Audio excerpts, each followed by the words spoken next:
Welcome everyone for today's topic, which is going to be gods and entities, how to write them and make them respectable. We're going to be going over the following of what counts as an entity and deity, why have them and what do they actually bring to the table in terms of story, how to create one for your nation in a believable way, how to ensure that they are well established, setting limits and restrictions on use, both for the being itself and also the setting, how to use them in an RP and story, absolutely how not to run/create them, and bad tropes associated with them, and how to deal with their defeat and loss in an RP or plot. So, first thing is, what counts as an entity or deity? Well, in Ancerious at least, we typically count an entity as pretty much just like a powerful OC, just a powerful being. It could be anyone with in like a prominent position either in your nation or from a storytelling perspective who has some sort of special powers, be that psionic magic, whatever, and is integral to some sort of plot or a story that you are trying to tell. These can range from just normal, like, I guess, leaders with, immortality and the ability to do a bit of telekinesis, all the way up to, like, near gods, where you've got, like, demigods running around with, like, crazy power, able to, solo fleets or whatever. At least that's what we count them as on the entity side. And with deities, well, it's pretty obvious in that that's what we term as gods. Now, at least here, we have a rule with deities, which is your deity can either be a god that cannot be sort of like stopped or like defeated, like outright killed or anything, but it cannot intervene. Or you can go the route of your deity can intervene, but there's a chance that it can actually get like stopped or defeated or killed or affected in some way. Pretty much it's two levels of how, I guess, interactive you want to be in the story setting, and the ups and downs that comes with. So, entity and deity are pretty, like, loose, but in the end it is, yeah, exactly, hero characters. Like, any character that you have that is sort of, the stereotypical inverted commas edgy OC with magic powers who goes around saving the day sort of thing. But once it gets to the level of massive affecting things on a national or grander scale, it starts getting into god territory. Of course, there's obviously the whole like demigods thing and in between, but I mean, as long as you're pretty much stating clearly if it's going to be an entity or a deity, what power levels it has, you're going to be fine in the end anyway. So, the second topic is, well, why actually have deities and entities, and what do they, pretty much bring to the table? Well, the number one rule is they're fun. Writing superpowered characters who can go around is pretty fun. Endless people do it. In Ancerious, we have a fair amount of, like, faction leaders and key characters who have powers and who go in and, do things that normal characters can't. They allow unique aspects of storytelling. You kind of can't really do, say, a bunch of random characters who are kind of generic go and take on some, like, superpowered big evil villain for a story, because they're probably just going to get annihilated if they're going up against like crazy psionics or magic users or whatever. But if they're all a bunch of, demigods or entities or avatars of deities, suddenly you get a funky RP where, it's kind of, I guess, a sort of like a Marvel storyline where you have the good guys going in to do these big epic fights with magical powers and that. Which is, again, all good fun. Everyone enjoys that sort of thing. And at the end of the day, it's quite nice to just go off and have some big, powerful scale happenings. As well as this, creating things like gods, deities, entities, etc., can actually help establish and cement more, I guess, powerful tiers in your setting, and also, I guess, other planes of existence. So, you know, on the normal scale, you have individual people in a nation, and they can kind of interact in some character RPs, like very basic stuff. You then go upwards, and you can get like military commanders or whatnot, or sub leaders in a nation, and again, they can do RPs where they're sort of involved and they've got their set scale. Then you go up again, and you've got national leaders, and you know they have their big diplomacy, and anything that they do affects the entirety of a nation. Then you've got the nation themselves and their effect on the geopolitical scale. Then you've got something like an alliance block, or like a massive, I guess, like faction that is sort of like a superpower or affects things even more on a geopolitical scale. And then you can kind of have things like deities and entities, where there's, you know, background stuff that's going on in a setting that, you know, the conventional nations and politicians and the day-to-day citizens don't really know or even care what's going on, but there's some sort of, you know, big shadow war going on behind the scenes between several big deities and entities fighting some, like, I don't know, evil rivals or whatever. And they can reside within their own planes of existence and whatnot. And it can kind of help flesh out, just make it so that it's not as bland a setting as can be. You know, gods can exist in this setting. What does that mean for the nations in question? How does that affect politics in your existence? How does that affect religion? If, you know, if Jesus came down today and he was a super-powered maniac and started beating up some demons, like, pretty sure that would change a lot in the scope of politics and, you know, religious and cultural aspects. And then, finally, it also helps establish powerful stories, which, as we're saying, go above sort of the regular limits. You can't really have the same tact when you have just nations fighting it out than you can have some sort of big evil menace behind the scenes. Case in being the army of the Panopticon at the moment, where they're doing big mysterious things behind the scenes, and it's not just up to the nations to go around and do things because they get hamstringed by politics and, you know, their own people's opinions. But deity avatars and entities, however, they can go in and try and stop them, because it's a risk not just to the galaxy at large, but also their own existence as well. So it's just that sort of thing where it's another plot hook that you can use to help expand your setting and expand more interesting stories into. At the end of the day, you want to have pretty much everything as a way to just, like, you know, write extra cool things. And entities and deities are definitely one of the ways to do that. So we kind of now get into the fact of how do you create them and do it in a way that's actually believable. Well, the first part is you need to make it actually fit with your nation in question.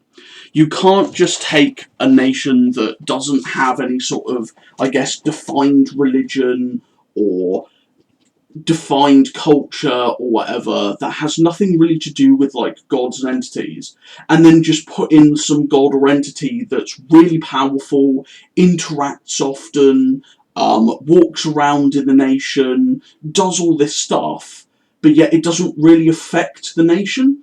As, again, as sort of an example, if, you know, a modern day society right now, if a demigod is born, and they've got all of these powers, they are superhuman, and they choose to, like, act out in the open and just take up residence in, like, I don't know, France, and start doing all of this stuff and helping change society and do all this bit, it's going to have a massive fundamental effect on that nation.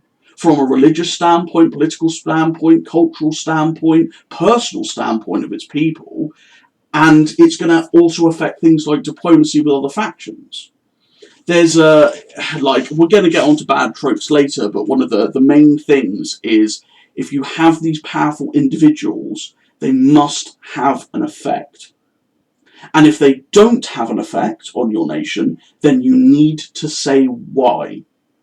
Maybe it's because they don't act out in the open. They don't go out and do things often. They very rarely appear.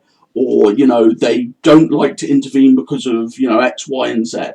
there needs to be a defined reason for them to exist in that nation and setting, and it needs to be done in a way that actually seems plausible. So any sort of interaction with them and their faction, again, needs to be realistic. If they are the faction leader, which is a very common trope, where they're, immortal, they have super duper powers, basically unkillable, blah blah blah blah blah, they're geniuses, etc. Hold on, I need a drink. That's better. They need to be done in a way where, why can't they just wave away all of the problems in the nation? Why, if they can do that, or why can't they? If they're not powerful enough, that's fair enough. But if they are powerful enough to do that, why? And if it's something like, oh, well, said entity or whatever believes that they should find their own path, then why is he their leader? It's the thing of, if you have these powerful entities leading your nation, that doesn't make them immune to public opinion. And this is something that I think got brought up a couple times with certain players' nations that we've had to turn away in the past, where you've got these big superpowered entities and they lead these massive wars and they, do all of this stuff, but somehow everyone always loves them. Whereas we know from IRL, it's very goddamn hard for leaders to be liked by everyone. And a common trope for these big super duper entities is to be loved by everyone just because they're super duper duper powerful. Well, if they're super duper powerful and they're not intervening to make your life easier in your day-to-day lives, would you support them? Would you like them? If, for example, Joe Biden right now was suddenly got superpowers and turned into this incredible demigod who could fix the problems on the US on a whim, but said he isn't going to because he strictly believes that you guys need to figure it out for yourself, and so nothing changed, would he be any different to a regular politician or leader than they are now? Would he be loved by everyone? The answer is no. That's not going to happen. So, again, it's sort of like if you're going to be running just a normal politician or character, these big superpowered individuals need to also be a bit more realistic in how people see them. So again, this needs to be reflected on your nation. If they are loved by everyone, does that mean they interact a lot? Does that mean that your demigod leader is walking among your worlds constantly, using his powers to solve drought, cure diseases, give people and build housing out of thin air, constantly do all of these things to help people? If he is doing that, then yeah, they're probably going to be well liked. But at the same time, it's going to be a bit hard for your nation to actually face adversity, because if anything happens, this big character then comes in and goes, oh, problem solved. So you need to find a good balance where you have these big super characters in your nation and they need to have a realistic effect, but at the same time you don't want to break any balance. So you don't want to have your nation super duper relying on these beings, but at the same time you don't want these super beings to basically just be deadbeats sitting around doing nothing but looking all super duper epic and everyone mysteriously loves them for some reason. So you need to make their interactions believable and their actions have impact. If your entity gets seen blowing up a load of people in a world over something, that's probably not going to help public opinion. And that's going to affect them just like any other politician. Again, as I said, they can't just overcome any issue for said nation, because that kind of invalidates any of the problems for said nation, and it also invalidates the nation itself. If you're going to have any sort of big wars between factions, then you can't really just have your entity or deity come out of the woodwork and just start blasting. That's not going to end well with practically anyone, and we'll get to that in how to RP them later on, but That's not going to end well, both in character and out of character. Because at the end of the day, if you're throwing something like entities at a fleet, and the fleet's firing away like with capital grade weapons, yeah, your entity might be pretty powerful, but there's a good chance that if you're going to throw him headfirst into a war, and he gets defeated, and he withdraws, well, suddenly, you know, your super emperor is not actually the Giga Chad that you thought he was. What do you mean that he fell back at the siege of Globnark 9 and let thousands of people get killed in the ensuing conflict because the army had to pick up the tab and fight off the invaders because he withdrew? Didn't he supposedly win every war for the last 1,000 years? Isn't he supposedly omnipotent? It would have, you need to think about, like, it's going to have massive effects on your nation. So, like, if you do have all of these entities running around inside of your faction, their good actions are definitely going to have good impact, but their bad actions are just going to be like IRL when politicians fuck up or leaders fuck up. It's never a good look, regardless of, you know, how many harems you have. So this then sort of works into the fact that you need to have a well-structured origin for them and a reason for their existence in either your setting or in this group setting or whatever setting that you're going for. At the end of the day, yes, you want to have like gods and entities because they're cool and they're fun to RP, but you need to have a reason for them. Now, a lot of players who have gods and entities, they like to build up big pantheons for them for their religion. Build a religion, build the gods around the religion, build up the pantheon, you know, have it around that. A lot of people also have stuff like creator gods and like big actual deities in the pantheon. They need to have, not always an origin, but it is good to say, like, when did they start directly meddling in with this, you know, nation? Did they help uplift this species? Have they sort of subtly guided this species through visions or, you know, whatnot? Or have they taken a more active hand and turned up now and again to, you know, avert a natural disaster or help them, etc.?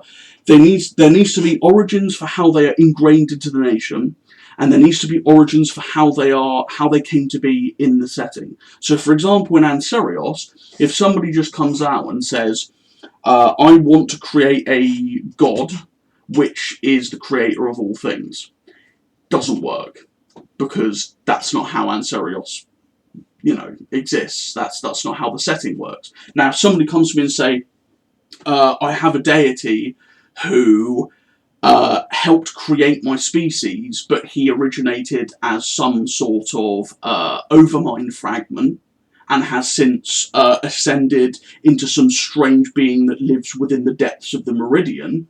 Awesome, that's fucking cool, and that's going to be really fun to work with. That gives you now a basis for how your gods work, where they originate from, and you can then work that into your faction. Boom. So, at the end of the day, you don't want to create gods and entities just for the pure sake of it, and you really want to think hard about how you want to integrate them into your nation and the surroundings, and what impact that has on the people in that nation. So, does anyone have any like quick questions about that one, or in comms text that I can answer, or are we good to move on to the next segment?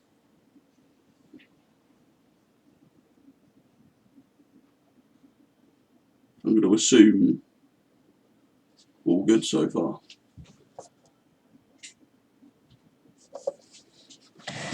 All people are typing, never mind.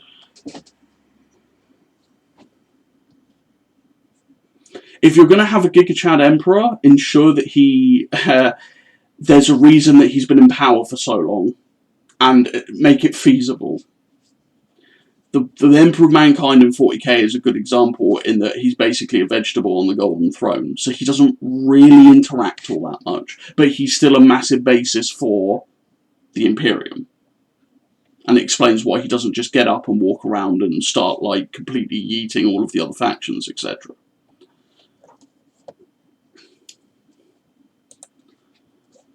So, we will move on to how to ensure that they are well established. So this could be within your nation or in a setting. Number one is give them extensive backstory. Gods and entities are not simple things. They're not just like an entry for your new main battle tank or an entry for your new battle cruiser. Gods and entities are very, very deep in setting and in use, and they need to be represented by a very well written up backstory, explaining where they come from, if need be, how they interact with your nation, what are their personalities, what are their, you know, I guess power limits and such, like what are they capable of, and what are their goals? What do they exist for? Do they just run around, or are they actually working towards a goal? Did something happen in the past that they're working towards? It's, you know, best that they do have a goal, even if it might be to, you know, be fighting some far-off conflict in a far-away, higher plane of existence, at least explaining what they're actually trying to do. You need to also give them pretty, you know, extensive power limits and usage of what they can do. Now, that doesn't mean that you need to go into exact detail of, oh my god, can bench press exactly, you know, X amount of tonnage. Like, that's not what we're wanting. Pretty much what you want is, are they immortal? Can they die? What are their main powers? What do they typically use if they're in a combat situation or, you know, in a situation in general? What's the upper range of their powers? You know, could they feasibly tear apart a planet? Could they, if they go Super Saiyan mode, threaten an entire solar system? Or if it is a god, for example, what can they influence? Are they able to influence an entire, like, I guess, star nation if they're, you know, your own main god, they're able to do things? Or are they just omnipotent and thus they can't really intervene? Are they able to create avatars of themselves or splinters so that they can interact on the material plane if they're a, you know, non-interacting deity? How do these splinters or avatars act? What are they capable of? What happens when they die? What's the impact on the actual being if they get destroyed, etc.? So it's always good to basically be like, hey, here's a TLDR of what this individual is capable of and does and is like. That way people can read it and go, okay, yeah, I'd like to RP with that, or okay, yeah, that's a bit crazy, maybe not, etc. One massive thing to do, especially tying into the whole give them extensive backstory, tie them into lore events. And this is really critical. The best characters, in my opinion, in Ancerious have all come from randoms, or have all been associated in some way with other great characters. So enjoyable characters are great to build off of with other sort of like origin stories. So if there's an established plot in this group and you want to create an entity from it that's associated with it in some way, like, I don't know, let's create something off the top of my head. The Threshold incident was basically where the Unnamed tried to normalize the entire Golden Expanse, and they managed it for only like a brief minute or so before Lestunganos blew up the whole operation. In that moment, perhaps there was somebody in the Golden Expanse that just had some like weird phenomenon happen to them, and they turned into an entity, or you know, whatnot, and now they're cursed to wander the galaxy in some like semi-tangential state and have to, you know, their whole goal is to find out what happened to them and to maybe find a way to reverse it. But in the process, they get, you know, roped into other things and they start trying to use their powers for good.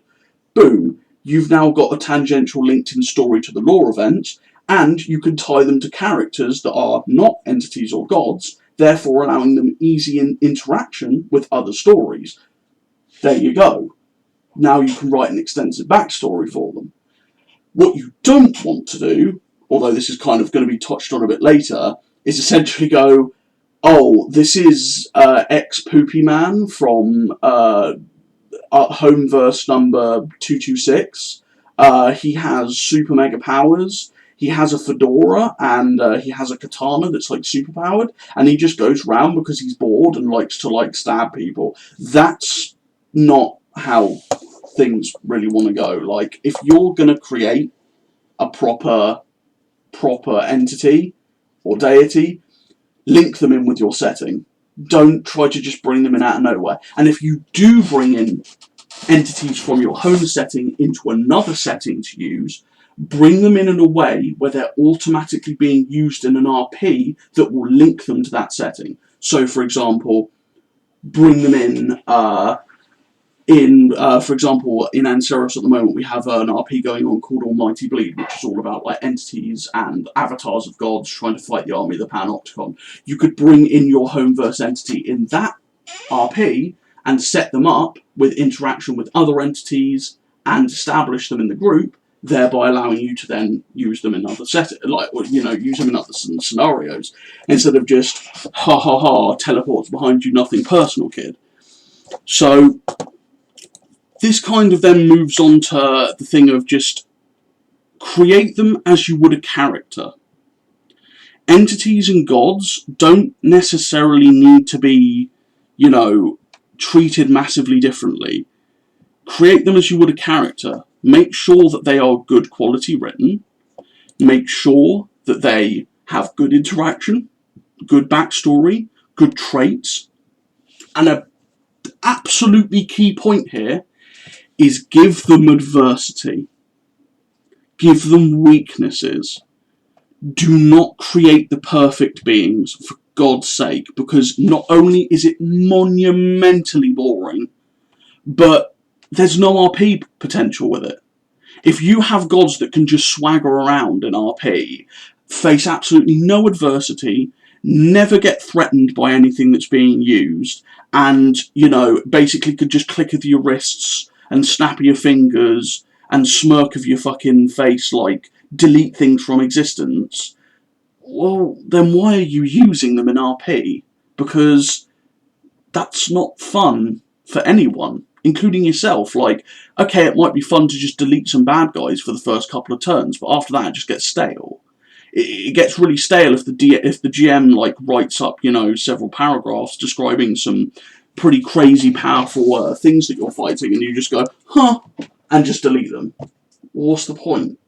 Nobody's going to want to read that and go, oh, wow, that was really awesome. Wow, that was skillfully done. Wow, that entity is really respectful.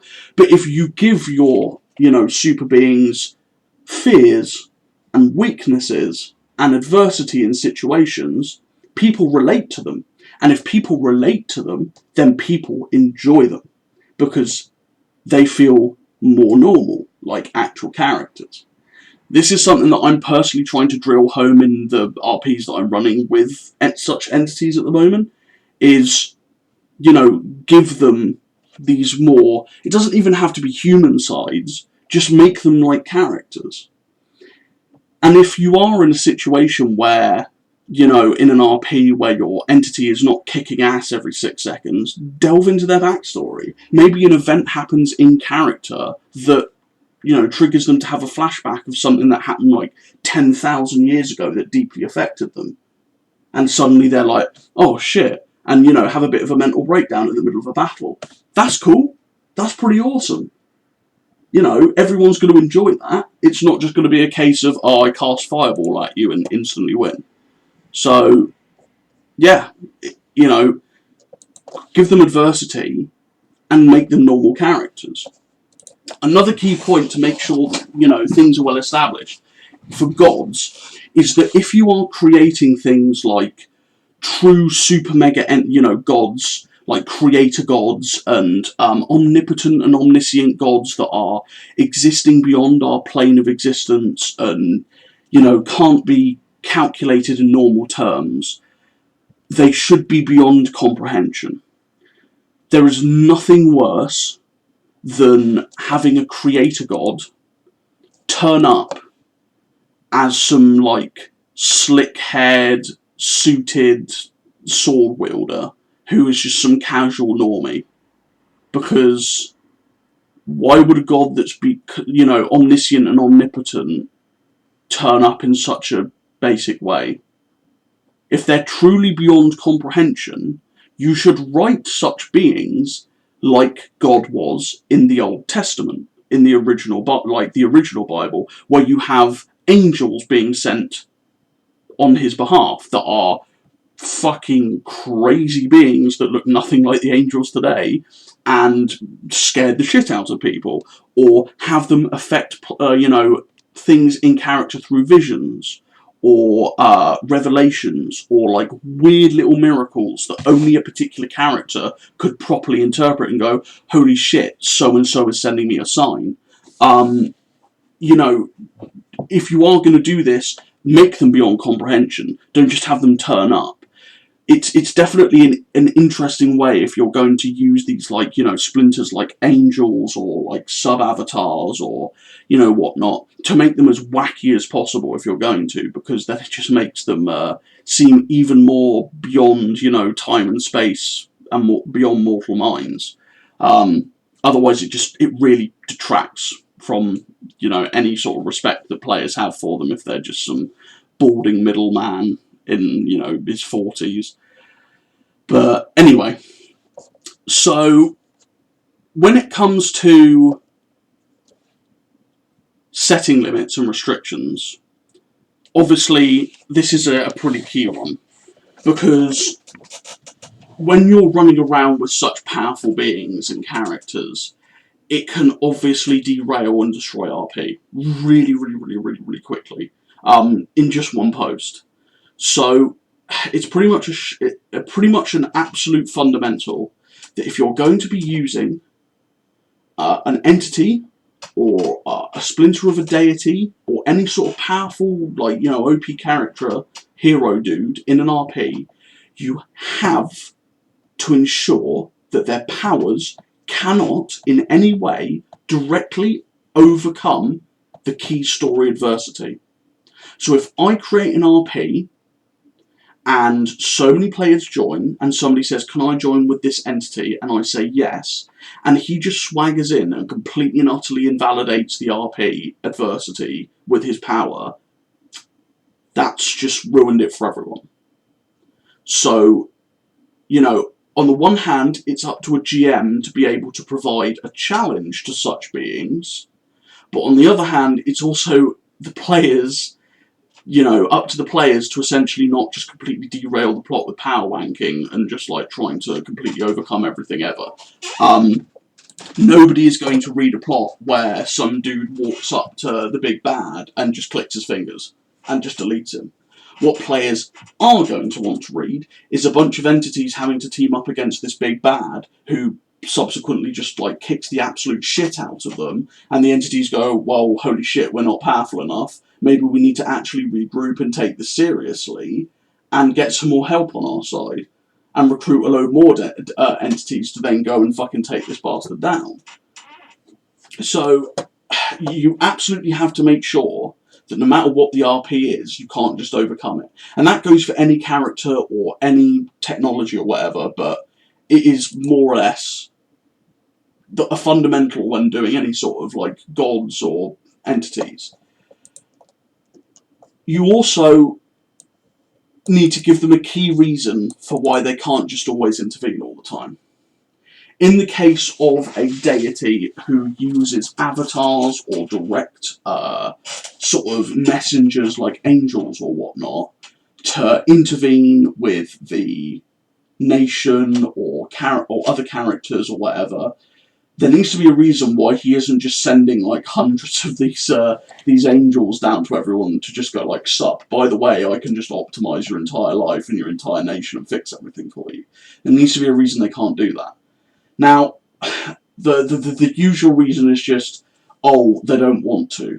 But personally, I've always found that trope to be really, really shite. So, if it, you want a good reason like, oh, I don't know, the creator deity can't just casually intervene to fix something for a character, because the amount of energy that they would expend doing so in, fixing a certain situation would be so powerful that it effectively would state change half the universe and induce vacuum to collapse and just annihilate everything. It would essentially be like creating a tiny terrarium and then like a microbacteria in the terrarium needing help in a situation, so you just get out the fucking bleach and detergent and just squeeze it all on in there and just wipe out everything. You know, it could be something like that. But there needs to be a reason why your gods or entities are not just running around intervening if they're not supposed to be running around, you know, like doing all of that.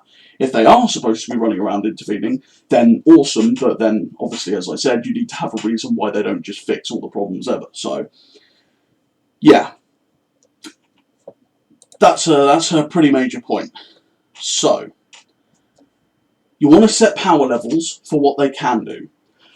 But, and this is kind of a bit of a thing that I don't see often, you tend to see a lot of players basically say, oh, well, my entity superhero characters can do this, and it can do this, and it can do this, and it can do this, and you get these like massively fucking long multi-page lists about like total manipulation, teleportation, gravity control, telekinesis, mind reading, and they've all got like paragraphs describing it. Instead of doing that, write what your character can't do. Oh, well, my superpowered character can't influence an entire planet. They can't really do mind control stuff. They are not particularly super strong. They, you know, have a resistance to magic or whatever. But they also have, you know, super intelligence, and they can kind of do this. You want to mesh it in together in a way that isn't just like, top meme, here's my 56 reasons why my character is so powerful. Yeah, it is more or less the case of put in what they can't do, rather than just huge, endless text walls of what they can do. Ensure that their power does not upset the setting. Now, the reason I say this is because if your god, yeah, you've got this big creator entity, as we've established. If your god intervenes, yeah, on the regular, why the hell wouldn't they just delete your enemies? Or destroy the nations that are going against you? Or terminate the threats that are facing your nation externally? Or say your character turns up and decides to use his mega power and tries to influence stuff on the other side of the galaxy. Well, that's not really going to go down well with RPers if your super beings are going to start affecting everything on a galactic scale. And it's sort of the same case of if you have a big devouring swarm nation and it just goes around invading everyone, you're going to get annihilated because everyone's going to team up on you and stop you. And it's kind of in the same vein that if you have some superpowered entity or deity that has the power to manipulate, you know, the galaxy at will and affect all these other nations, you could be damn well expecting that a load of the fucking entities and deities that are in the galaxy are going to absolutely annihilate your fucking individual. Because let's face it, the last thing anyone wants is a new guy coming to the playground and starting pissing all over the sandbox. That's just not how it works. So you need to establish the fact that their powers, if they are going to upset the setting or cause a little bit of an issue, make a reason why they can't.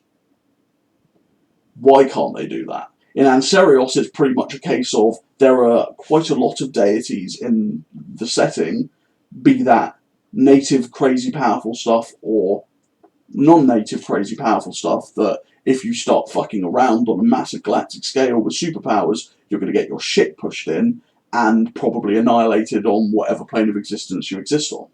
So don't go around doing that. But it's also the case of if you start fucking around in the galaxy on that sort of scale, you're not probably going to be able to, because the laws of physics are pretty damn different here. So you need to establish ways that your guys aren't just going to come in and immediately shit all over the setting. And it should be the same for your homeverse as well. If you're writing for a particular setting, your powers should not be able to affect the entire universe or the entire setting in a way that's going to throw everything off balance. And a really big one is if you do have a creator god or a deity or a pantheon of deities that exist in some higher plane of dimension, they influence your nation, they're like the aspect of war, or, you know, the aspect of love, or, you know, they're based on the sort of traditional, what you would call gods and the pantheon of gods, make sure that they do not either override the setting or override other people's canon and lore. Because it's all well and good if you take, say, a nation into Ancerious, or Cosmeteer, or Starborn, or Garp, or anywhere else, and go, this is my nation, and they have this big god, and he's a creator god, and he created all of time and space. No, he didn't. No, he didn't. Because that's clearly not the case from this setting. And you also didn't create all of these other settings either. And you obviously have no power there, so you're not omnipotent, and you're also not omnipresent as well, because you don't know about all these other places. So, 1 second. You need to establish that if you have a god that, say, is an aspect of war, and you say, any sort of battling in the galaxy makes him stronger, well, why would battling of other nations that have their own gods or pantheons, or have never even acknowledged that your god exists, or have never even come into contact with this god ever until now, why would that affect him? And why would he affect everyone else? It's kind of the same of, who was it that said that they had a god in the group that pretty much all souls went to that god? I can't remember, but somebody in the past said that, and we basically told them to piss off, because nobody's, like, entities or deities override anyone else's. It's as simple as that. And they don't override the setting lore, either.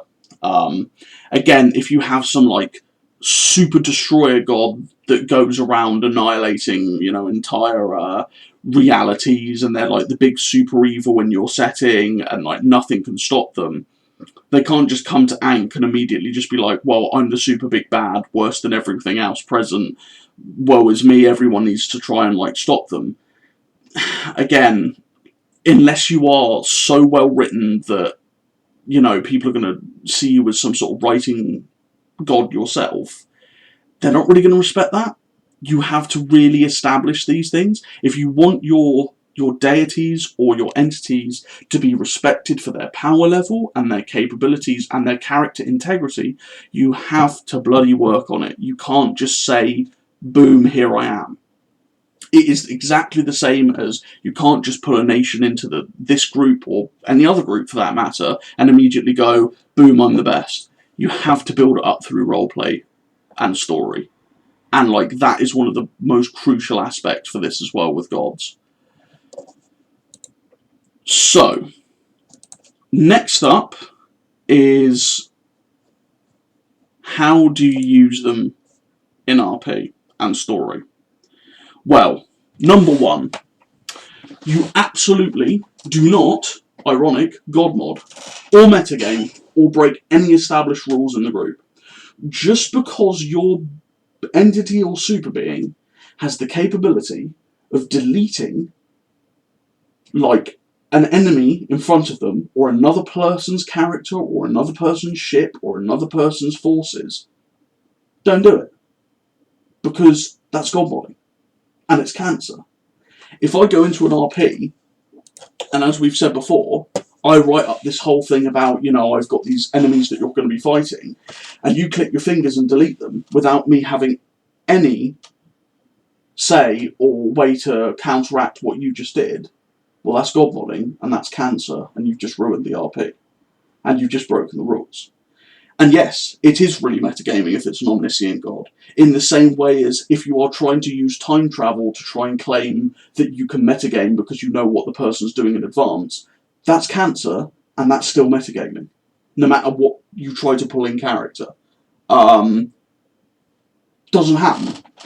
I don't give a flying fuck what in-character excuse you make to try and god mod, metagame, or power play, those things are still banned in the rules and are still punishable offences. At the end of the day, it doesn't matter how powerful your entity is, if they're breaking rules, they're breaking rules. And they can't do that.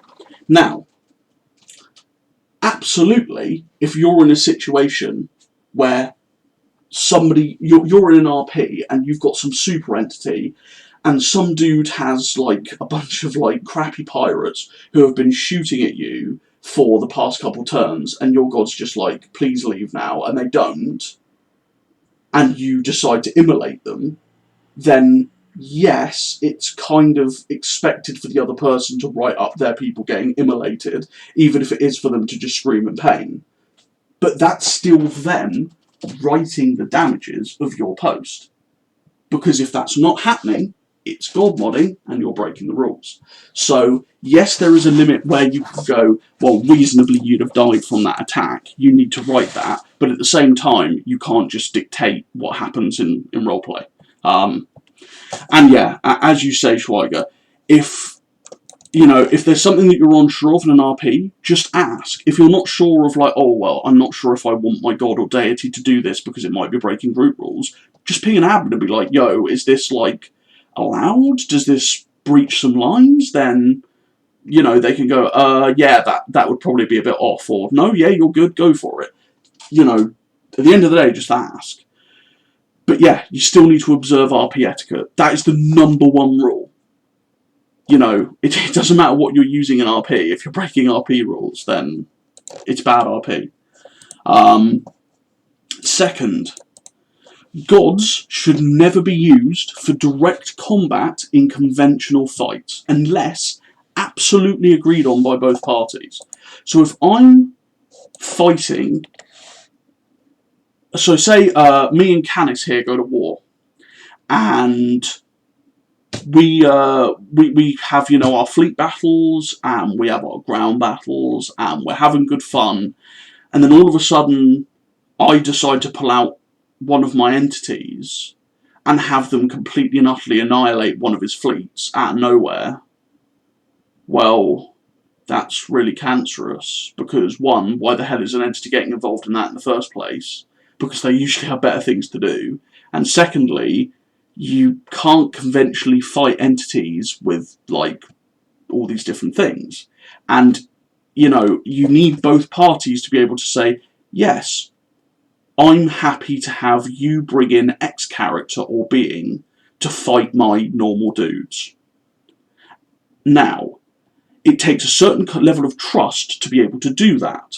Because at the same time, if somebody, say Canis, says, I want to bring in my entity to fight a capital battle fleet, yeah, I'm still going to expect that entity to come out of that fight pretty fucked up, because I'm not going to lie, yeah, you might be some mega powerful being, you are still going to take damage if you get shot by tachyon arrows, railguns, thermonuclear missiles. Doesn't matter what you are, you're still going to be taking those hits.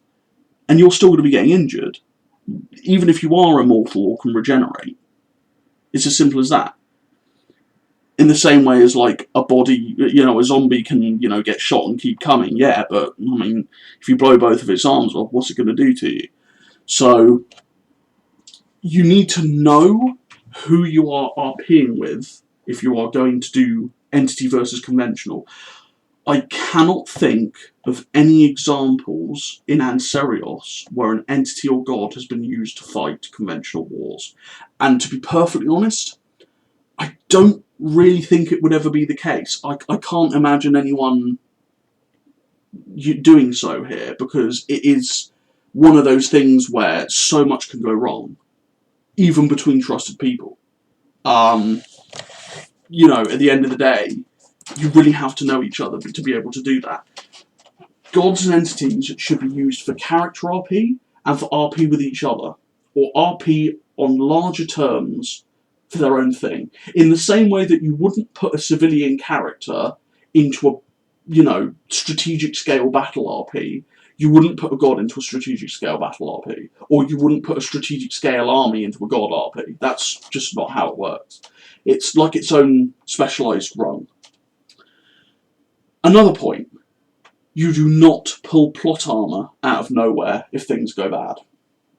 If you are in an RP, and you've all agreed that you've got all of these godlike beings and they're all fighting together, etc., and you all have all agreed that you're going to take, damage, or some of the beings might die, or whatnot, and you have committed one of your entities or an avatar of a deity to an RP and to this story, and it gets put into a situation where it's probably going to die, or at least get seriously fucked up, and you go, oh, that can't happen.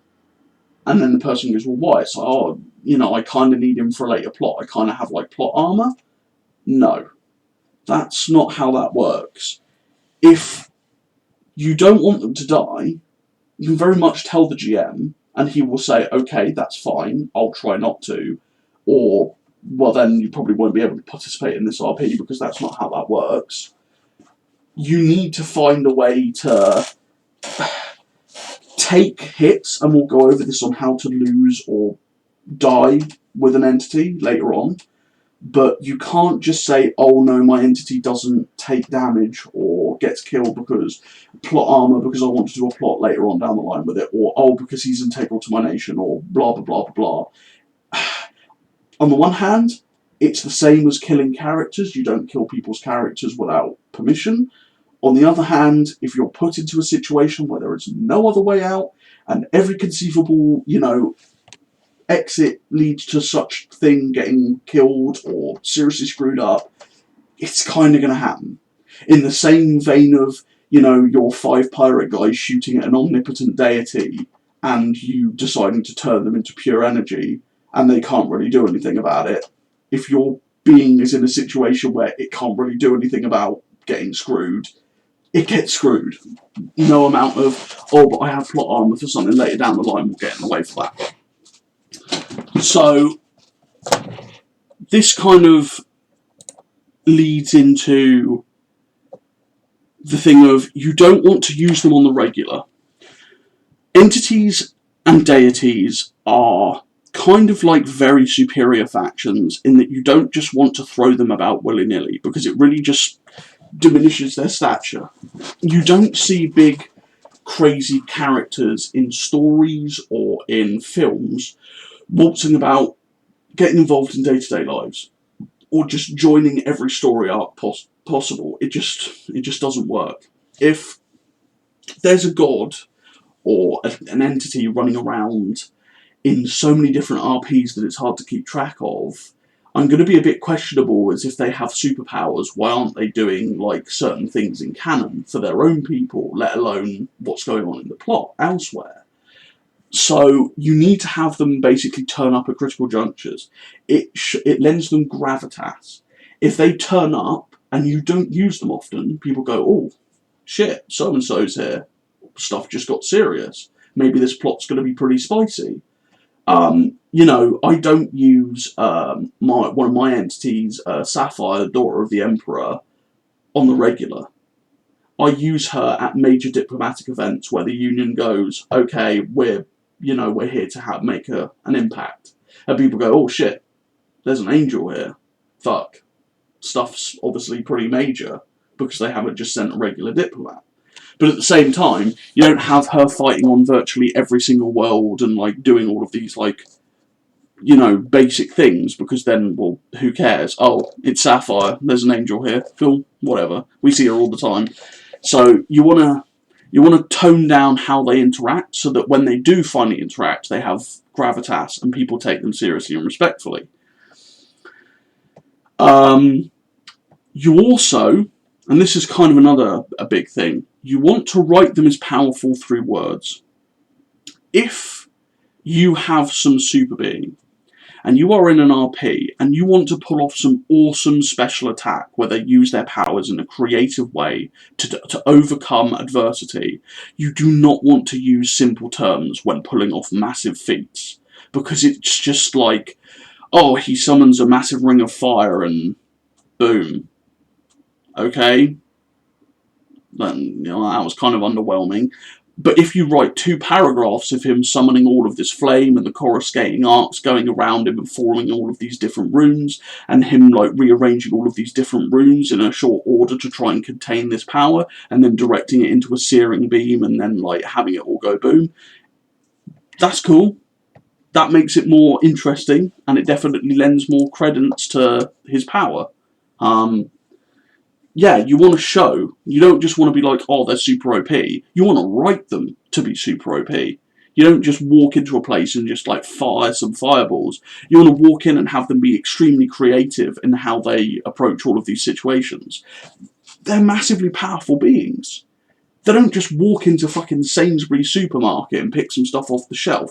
They waltz on in there, fucking opening the door up to its constituent atoms, and then just pick up everything off the shelves with their mind, and then just repack it into exactly what they want, and then walk out the door in some explosive fashion. You know, you want to make these guys awesome. And you can't do that if you just use basic language or, like, do half-assed posts. You always want to have them, again, with gravitas, so people will respect them. You never also want to use entities or deities in a way to affect or force players into actions through their sheer power. This kind of we've already kind of touched on this with the whole like god modding thing, but it's also the case of you don't want to have say for example I RP with Crag here, and I have Eos, and he's this big super powerful deity, yeah? Now, he can't really interact properly, apart from through visions and emissaries, okay? Now, I make an RP with Crag, and Eos sends an emissary to Carnath, and effectively says, I'm this massively big, powerful deity, and if you don't worship me, I'm going to wipe your people off the face of the galaxy. And then he does some, like, display where, you know, I have... like, and we actually properly RP where Eos kills a load of people. Not, you know, crazy amounts, but just, like, does some, like, massacre or something to try and instill fear. Now, in character, Crag's faction Carnath doesn't actually know that Eos can't, inverted commas, technically interfere.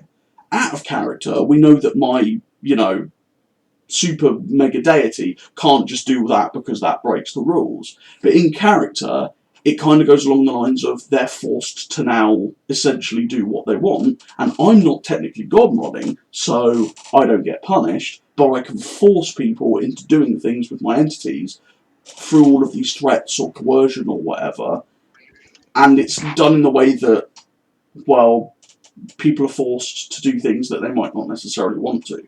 You never want to use these things to force players into doing certain actions.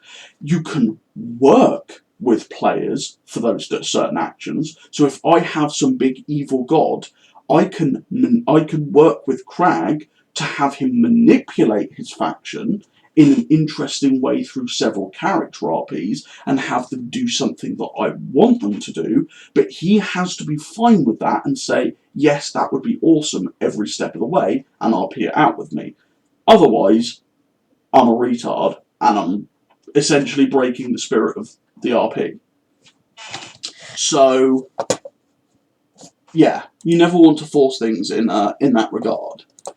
And the last point on this one that I have is never have these super deities that, as we said, would be truly beyond mortal comprehension.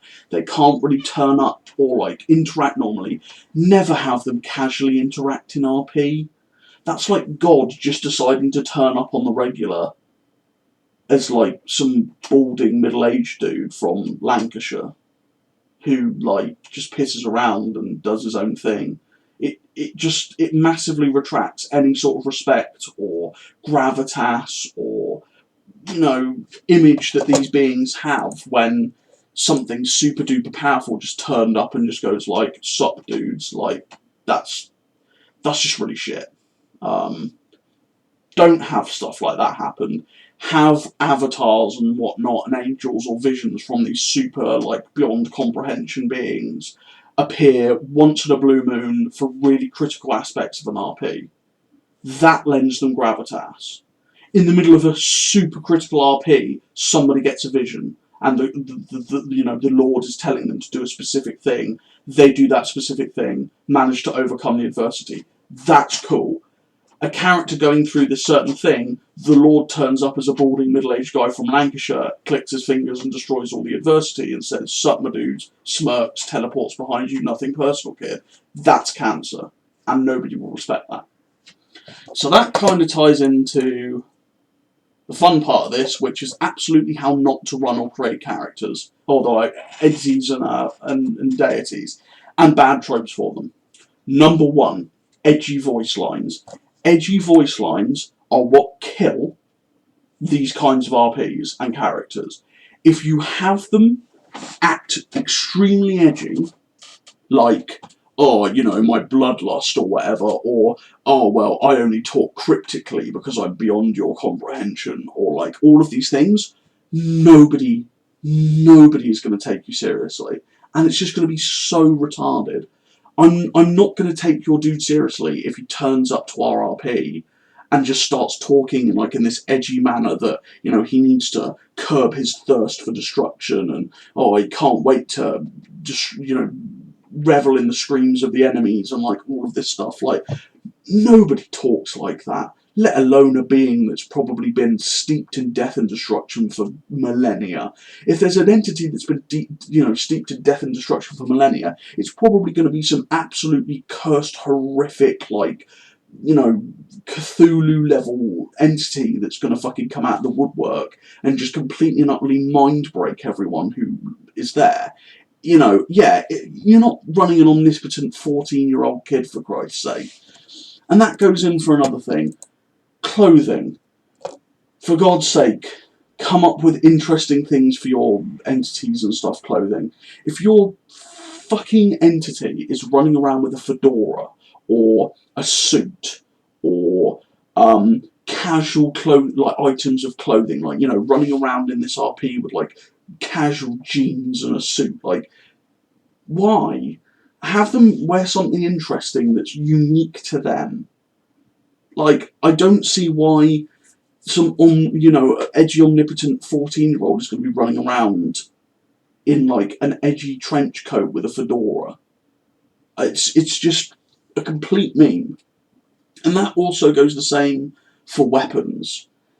Fuck's sake, don't have a katana. For God's sake, if your entity has a katana, I'm sorry, there's no way for them ever to have like any respect.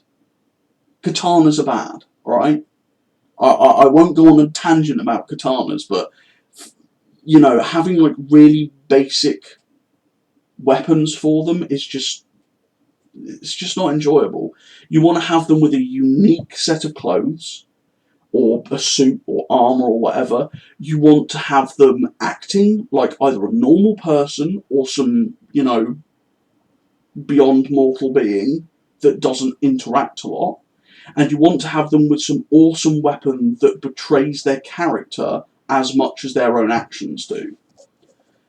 Also, if you ever pull your entity or deity smirking in an RP, I will personally hunt that character down in whatever RP group you're operating in and kill it. Because holy shit, that is the pure peak of like smirks, teleports behind you, nothing personal, kid. It just, oh, it's terrible, and it breaks the immersion because it feels like you are RPing with an edgy 14-year-old. Again, nations that have no links to gods should not have gods. If you have a nation, as that I said earlier, doesn't have any sort of link or relationship with gods, they don't have a religion, they don't have like a culture that's, you know, actually affected by these supreme beings, well, then why the hell have you got them in the first place? Because if you're not going to use them as a major world building point, they're just there for your own amusement. And if they're just there for your own amusement, It's usually so that you control or use them in an overpowered way. It's as simple as that.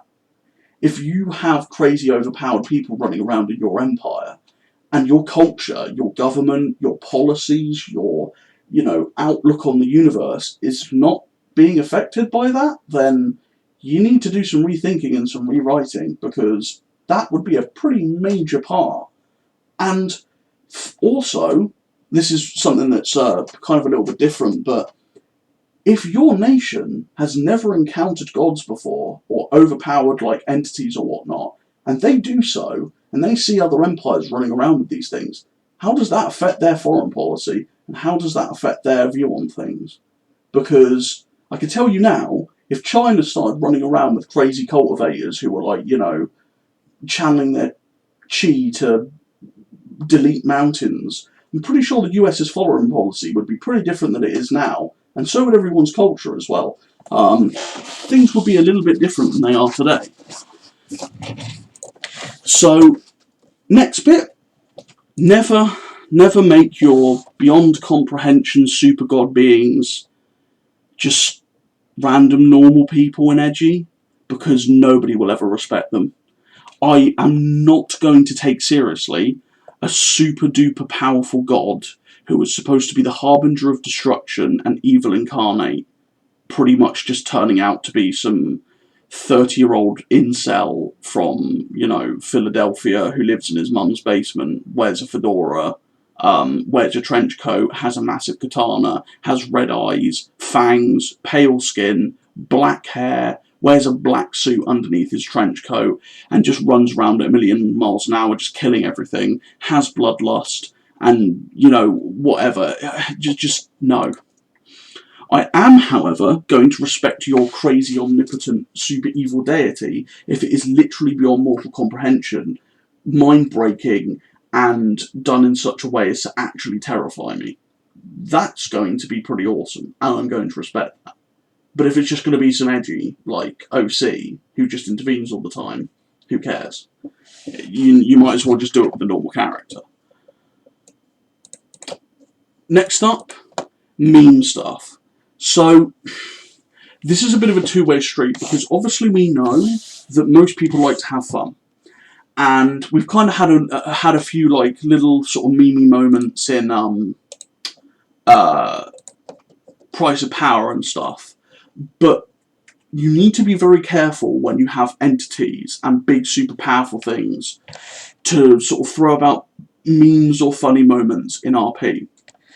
Because it's sort of one of those things with perception, where you could spend months and months and months building up these awesome characters to the point where they're respected by people, they have respected power levels, and then they do something really weird purely for a meme or a funny moment that seems kind of out of character for them, and suddenly people are like, why did you do that?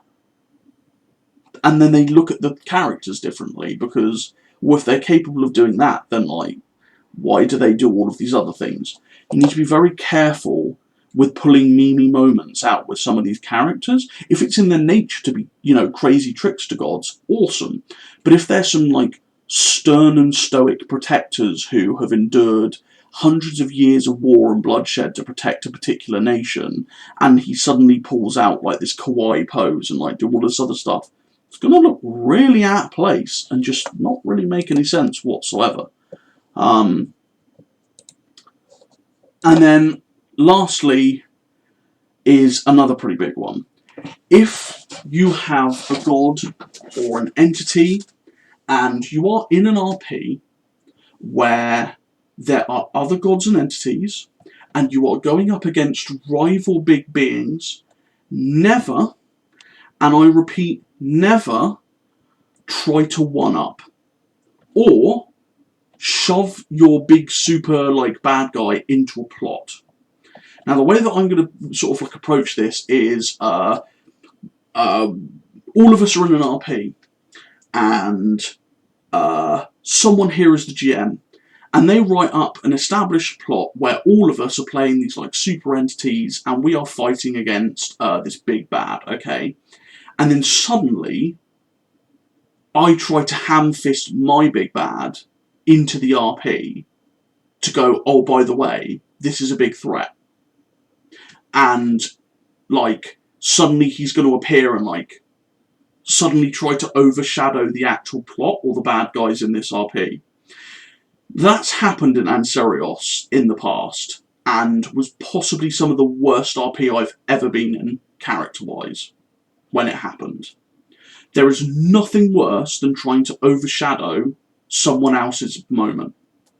And in the same vein, if you are in an RP with other players, with entities, do not try to overshine their moments. It is an RP. Everyone's there to have fun. Everyone's there to establish their stuff. Everyone, if there is a competent GM and competent players, will have their time to shine. Do not, at the pinnacle of somebody trying to do this like really cool move to strike down the big bad or overcome some gigantic puzzle, have your dude just step in and like solve it or kill them just before this other person has a chance to do their thing. It's all cool if you have a moment where it's like, you know, team moment, haha, and then like, you know, everyone like jumps in together and does their own stuff. That's cool. You can have some really awesome synergy scenes like that, like we did in Price of Power against Remus. But if it's a situation where somebody basically just goes like, oh, I'll just take the limelight, thanks, with their, like, own creations over the actual, like, you know, plot line or established stuff, then, one, everyone is going to be really pissed off with you. Two, they're probably not going to RP with you if you keep doing that. And three, you just derailed the plot and now it reads really crap. And nobody enjoyed that. So keep note of, like, don't try to overdo other people's things.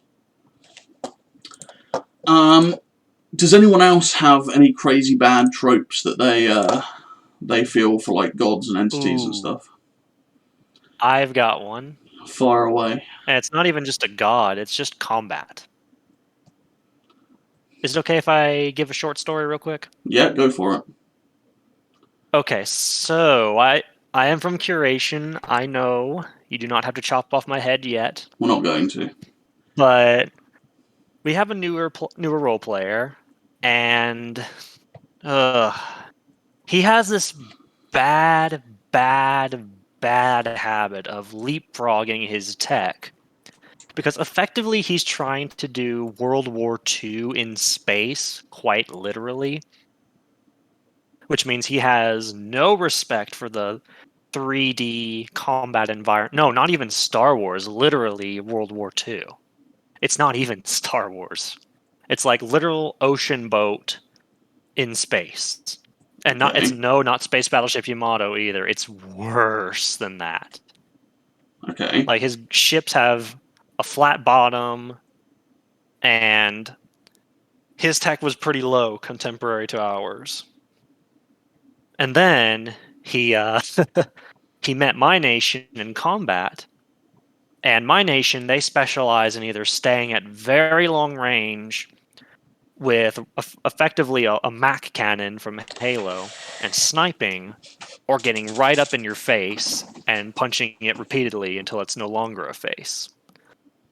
And he constantly just metagame, like auto hitting, saying he was destroying ships.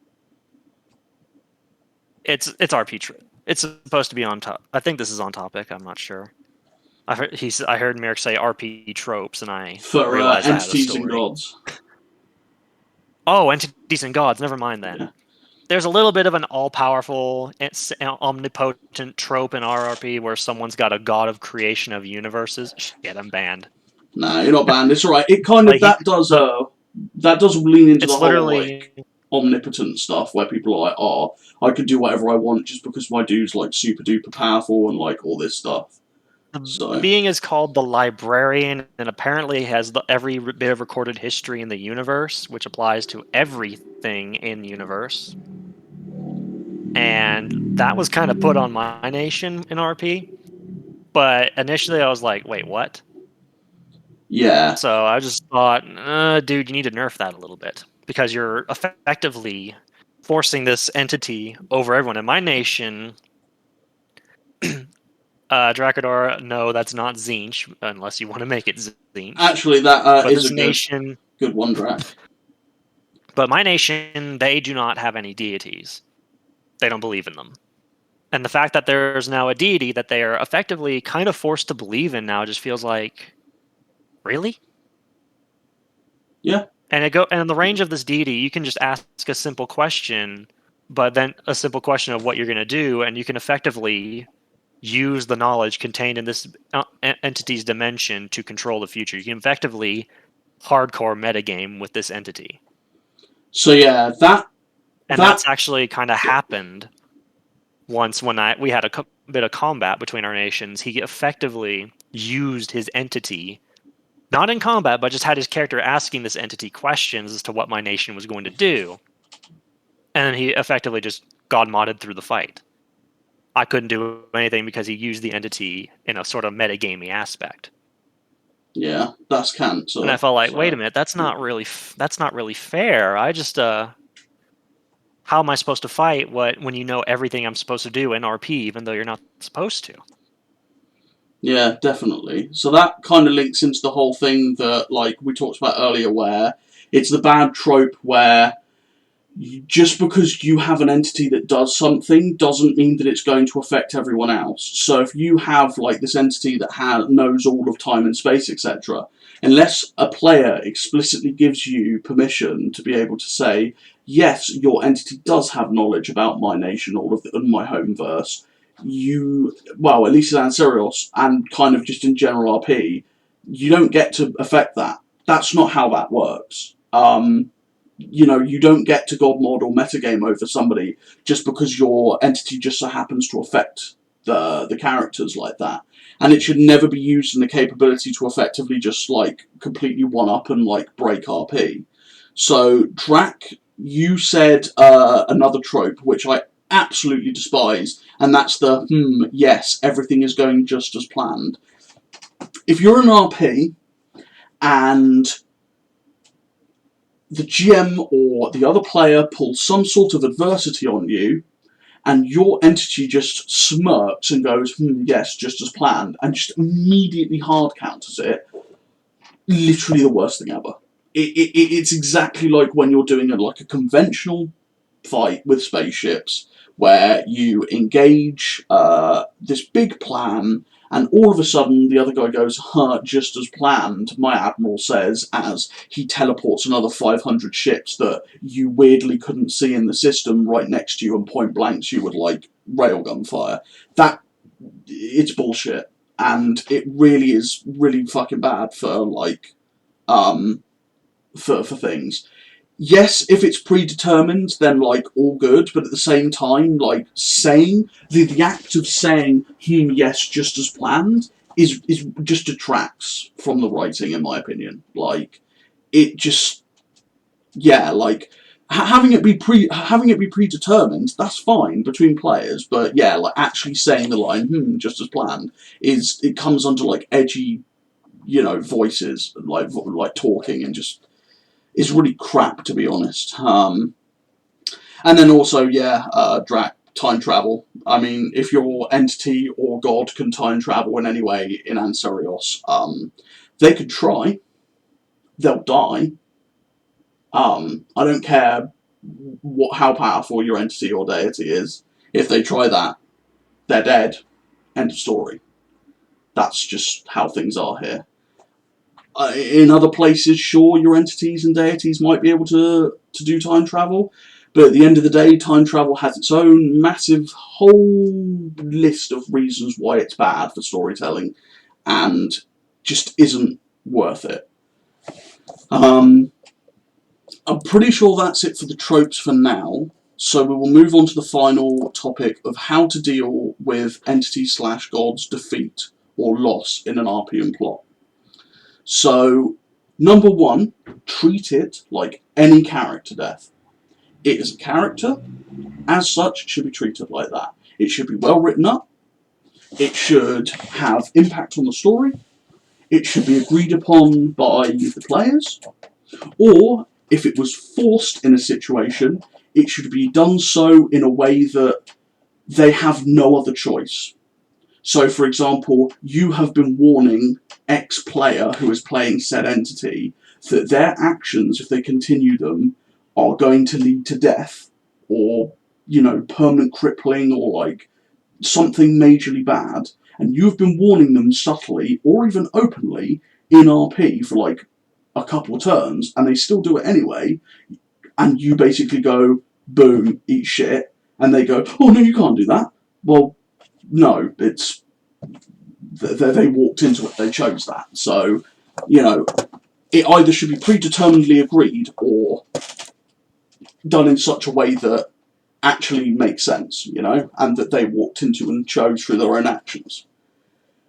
It should never be done in a godmuddy way, and character deaths, especially for entities and deities, should not be just a minor thing. It shouldn't be just like, oh, X died. That's kind of like all of the big demigods coming back and fighting it all out in real life, and then like one of them dying. It would be a pretty major thing. Like, you don't just see random demigods die in all of the old tales for nothing. They always die in heroic moments, or in situations that tell a story and kicks it into overdrive. You know, X dies, holy shit, stuff just got real. X, you know, the whole situation is now escalated. If you are playing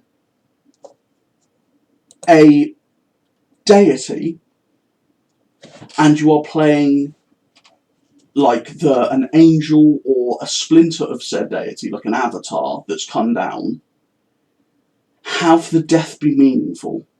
Because it's all well and good for people to go, oh, well, my god can't die. Okay, but I'm pretty sure that if you sent an aspect of yourself somewhere and it got horribly butchered, you wouldn't be feeling too great. Even if it is just a tiny sliver of your being.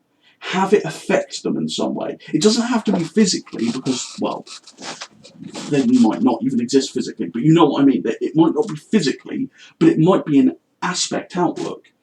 Say a creator god of peace has sent an avatar of itself to a certain situation, and it got captured by, say, the army of the Panopticon, and used in horrific experiments before being tortured and killed.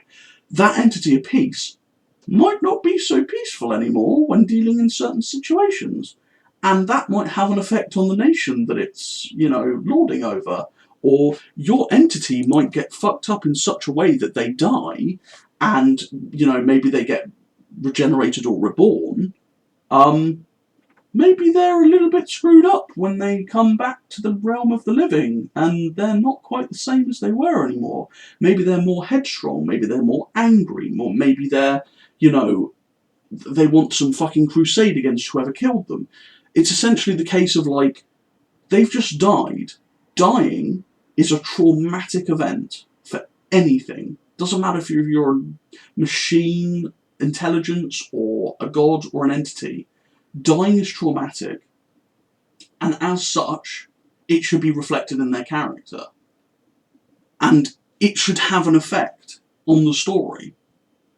If you are going to kill them permanently, then obviously, if you are tied to a nation, that is going to have massive repercussions. That's like, you know, fucking Jesus coming back, going off to fight Vladimir Putin, and Vladimir Putin fucking killing him. Imagine what would happen then. Like, you know, it'd be fucking mental. Your super big god emperor dude, who's been loved for generations and done all this stuff, has just got fucking shoved on a pike outside of somebody's palace after they've shot him full of 500 railgun munitions. Your nation is going to go absolutely mental. You're going to have societal collapse. You're going to have government collapse. You're going to have culture shock. It's all going to go to hell. It should all have consequences for your nation or your character. Do not treat the death lightly. Don't just be like, oh, I died, I just come back. No. If you're going to die, it should be serious. Serious, serious. Even if your character, inverted commas, cannot die, they need to come back in a way that is seriously changing them. It is, you know, it is going to be in a way that, you know, it is going to cause them trauma. And that trauma should be affected in how they act from when they come back. You know, be that hunting down stuff, changes in personality, changes in outlook on how they interact in a nation or whatnot. It needs to be, you know, pretty big. Also, have gods learn from the experience. If your fucking, edgy OC katana-wielding dude walks into, an RP against the army of the Panopticon and goes, smirks, I'll kill these guys, and then gets torn apart by 50 abyssal golems and just gets annihilated, he's probably not going to want to just saunter back into the same place that he got annihilated in, and is probably just going to be like, oh, maybe I should take things a little bit more seriously. Maybe I should learn not to fuck with these people, or maybe I should learn not to do that sort of thing. If your dude dies and gets resurrected, they should use the information that they gleaned for better. That's if they even do remember what happened if they die and reincarnate, but, that's another story and totally up to you. But, if your gods try to take down this big super being, and they get their asses torn out, and all die, and all resurrect, they're going to be like, maybe we should approach this in a different way that isn't just us trying to saunter up to this big being and defeat it in one, 5 versus 1 combat or whatnot. So, yeah, treat it as a learning experience and treat it with consequences. Next up, have the god or entity face adversity and use it to grow. If your entity is fighting something that it cannot defeat, or knows it cannot defeat, that's cool. There's nothing wrong with that. There's a massive stigma around people who have entities and super beings that, they have to be the best. Why? I don't give a fuck about, Fanny McFanway, who is the almighty god of war and cannot be defeated by anyone. I don't care about him. I care about Barry the Badger, who, is an entity who has actual defined power limits and has been defeated in RP by another entity because of, something that happened in the story, and has an effective, awesome plotline. That interests me. I am going to be far more interested to see how your entities tackle adversity in roleplay than they are defeating enemies. I want to see how your entities deal with public image. I want to see how your entities deal with having to do things on the down low.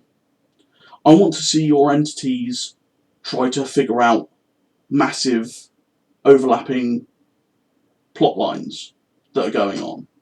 I want to see your entities fight things that are better than them, and how they deal with that, and how they realistically choose to either fight or run away, and how they go about that. I want to see them stop things that are greater than they are through cunning and interesting creative means. I don't just want to see things walk in there, shoot fireballs at things and click their fingers. That's boring. I want to see interesting things that you can do with entities and deities. And adversity helps them grow. It helps define them as a character. It helps you turn them into something that people will enjoy reading.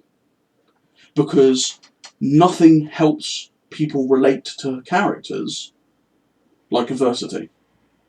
And people relate to your character if they cannot overcome everything at their fingertips. If they cannot do things without screwing up their public image and screw with a load of things that would potentially happen to their own nation, engage things out of nowhere in public and then cause loads of issues for their nation. Because if your Super Space Emperor Jesus is out there shooting fucking children in Afghanistan, then that's not exactly going to be good for A, him, and B, the nation that he leads. So I want to see how they address all of that in an interesting way. And I want them to use that to have interesting development. Because they're not going to be the same people that they were going into the RP. And if they are, well, then they haven't really been facing the adversity and using their creativity, have they? And the last thing is, if you are going to have a god or a deity die, have it be a critical story event. nothing fucking heats up stuff like some big, well-established character going in against a big entity with a load of other people, and just like going like, "Don't worry, guys, we can defeat this guy with the power of friendship," and then just getting like a psionic blade just shoved straight through his heart and he dies, and everyone's like, "Didn't see that one coming. That's pretty crazy. That thing's pretty fucking powerful. Maybe we should take this seriously in RP." You know, like. Yeah, but why does he have an erection? Well, that's the next part. But yeah, it's kind of in the same thing of, if you watch the intro to Infinity War, it's basically just Thanos like annihilating a load of known characters, including Loki, who was much beloved by the fans. That's how you establish threat. So a good way to do it, and this is like a pretty ballsy move, if you will be an absolute RP god if you do this. If you go into a well-established, character RP and you build up your entity, or your like an avatar of your deity, and you go in against a big bad, if you volunteer to have that character die or get like permanently screwed up in some way, just for the purposes of help building up the threat of that plot, that's going to be awesome. The GM is going to love you, absolutely love you. And it's going to make everyone go, "Holy fuck, the stakes just got higher in the RP," and everyone's going to be like looking forward to it, because it's going to be pretty crazy. So make it critical, make it impactful, and make it a benefit for the story over anything else. So that's pretty much everything that I was going to go over tonight. Does anyone have any questions on the topic of entities or deities, or anything that they wish to add?